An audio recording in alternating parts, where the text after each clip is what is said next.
continuación, la intervención del señor presidente de la República, Juan Manuel Santos. Antes de entrar a la reunión de la Comisión Asesora de Relaciones Exteriores hace un par de horas, hablé con una señora, Graciela Portilla. Ella es una colombiana que reside desde hace más de 40 años en Venezuela. Allá tuvo sus hijos, allá hizo su vida.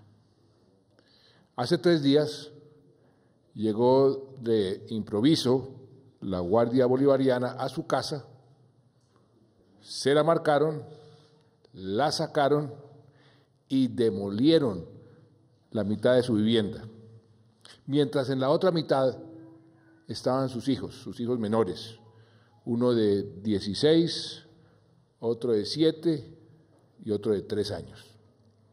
La subieron a unas cajas, la llevaron al otro lado de la frontera, a Colombia, y solo al día siguiente dejaron salir a sus hijos para que se reunieran con ella. En este momento, y yo hablé desde ese albergue, está en un albergue en Cúcuta. Ese es el drama que están sufriendo centenares de nuestros compatriotas en Venezuela por la decisión del gobierno de ese país de cerrar la frontera y tomar medidas contra los inmigrantes colombianos, amparados en estados de excepción. La situación de nuestros compatriotas en Venezuela y la de los que viven además en la zona de frontera nos preocupa, nos duele, y por eso convoqué hoy la Comisión Asesora de Relaciones Exteriores, a la que acabamos de informar con la canciller, con el ministro del Interior, el ministro de Defensa. Acabamos de informar en detalle sobre las acciones que hemos tomado. Apenas se dio el cierre de la frontera, eso fue el viernes.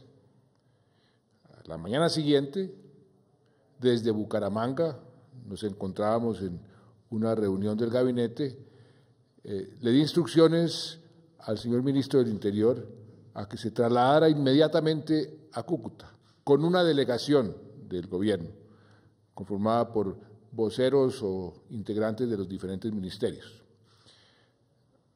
El lunes, la ministra de Relaciones Exteriores, la doctora María Ángela Holguín, viajó en la madrugada del lunes a Cúcuta y ahí se conformó por varias entidades del Estado lo que hemos llamado la Mesa Humanitaria Unificada para monitorear, para administrar la situación en la frontera y la situación que está afectando a los colombianos. En ese mismo momento, cuando el sábado llamé al doctor Carlos Iván Márquez, se encontraba en la Patagonia, en Argentina. Le dije que se trasladara a Colombia, estaba de vacaciones, interrumpió sus vacaciones y en este momento allá está, en los albergues, atendiendo a los colombianos, a nuestros compatriotas. Hasta el momento, 1.071 compatriotas han sido deportados. De esos 1.071, 608 fueron trasladados a los albergues. Hay 2 en Cúcuta, 2 en Villa del Rosario. Y el resto se están quedando con sus amigos, con sus familiares. A todos, desde el comienzo, se les está dando asistencia en alojamiento, en salud, en asesoría jurídica, en la búsqueda de sus familiares, y cualquier necesidad que tengan se les está atendiendo. Hoy podemos decir que no hay un solo colombiano deportado que no esté durmiendo bajo techo, con un colchón, con alimentación, con sus elementos de aseo y con las condiciones mínimas necesarias para su bienestar. El aspecto humanitario para nosotros desde el primer momento ha sido prioridad y así hemos actuado y seguiremos actuando. También estamos vigilando temas sensibles, como el de la posible especulación con el combustible en la frontera. Le he dado instrucciones precisas al ministro de Minas y Energía para que garantice el suministro, que ha sido garantizado, y que, si es necesario, amplíe los cupos de la gasolina subsidiada que se está enviando a Cúcuta. No podemos permitir que los especuladores hagan su agosto con una situación como esta. Y yo le pido a la ciudadanía que nos ayude a controlar y a denunciar cuando exista esa especulación.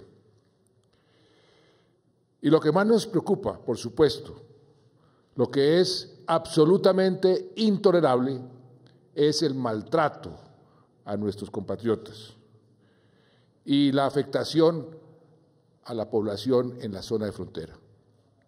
Si el problema es el contrabando, si el problema son las bandas delincuenciales, como aduce Venezuela, nada más ineficaz y nada más contraproducente que cerrar los sitios legales de acceso fronterizo.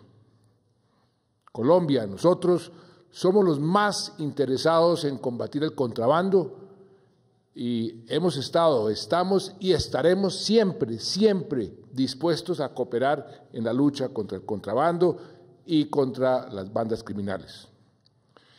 Y en el contrabando y la lucha contra esas bandas criminales que usan la frontera para su beneficio, hay un tema de corresponsabilidad, porque este delito ocurre a ambos lados de la frontera.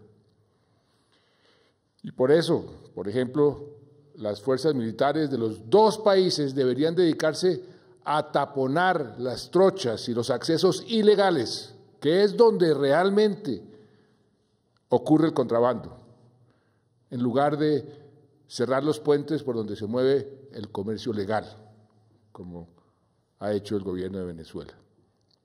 Situaciones como la que hoy se presenta con el vecino país, y esto quiero ser muy enfático, deben solucionarse con firmeza, pero también con prudencia, privilegiando siempre el diálogo y las vías diplomáticas.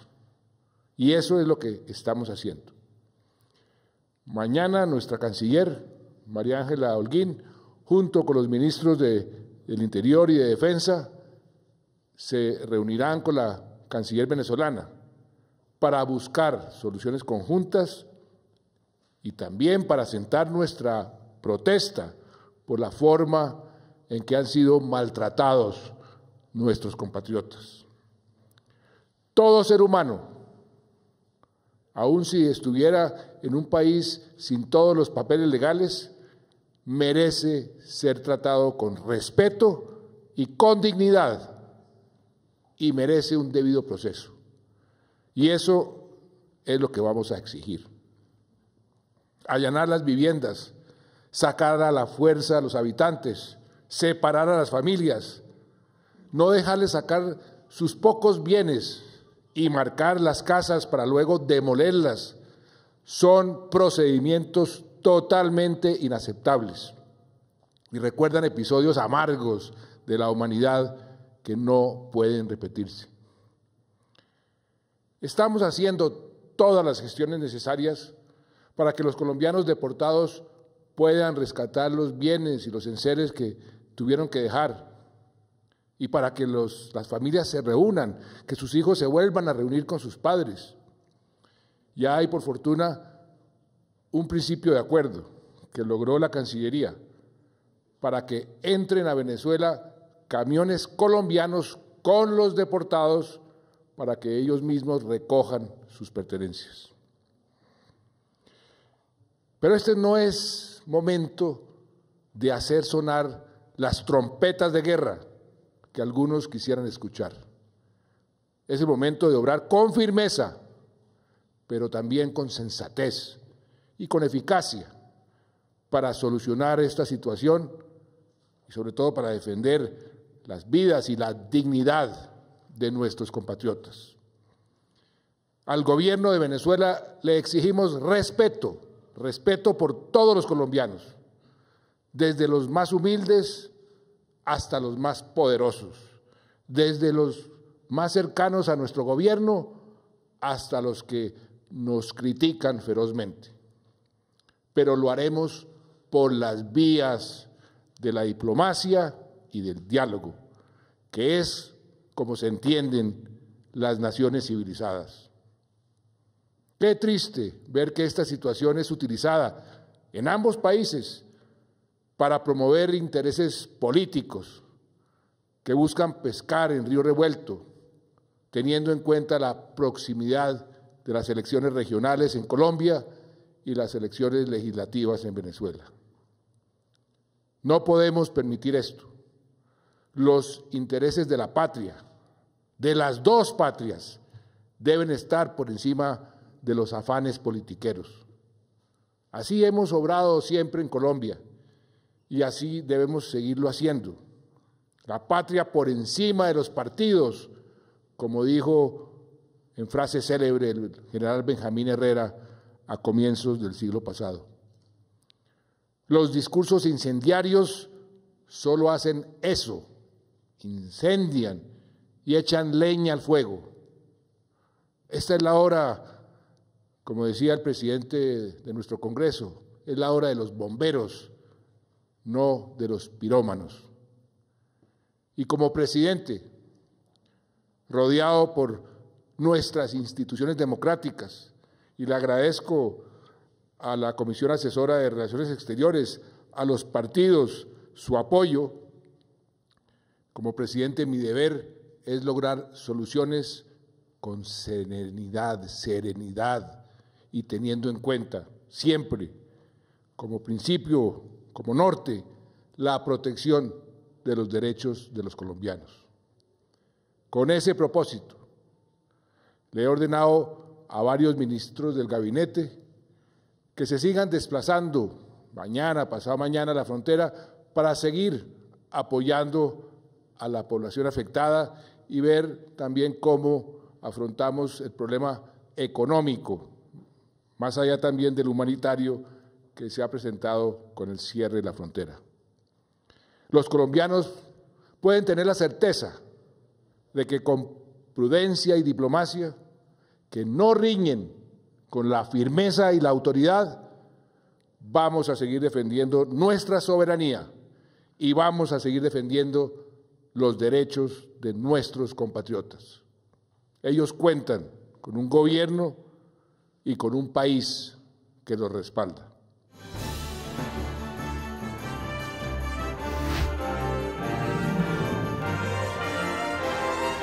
La anterior fue la intervención del señor presidente de la República, Juan Manuel Santos.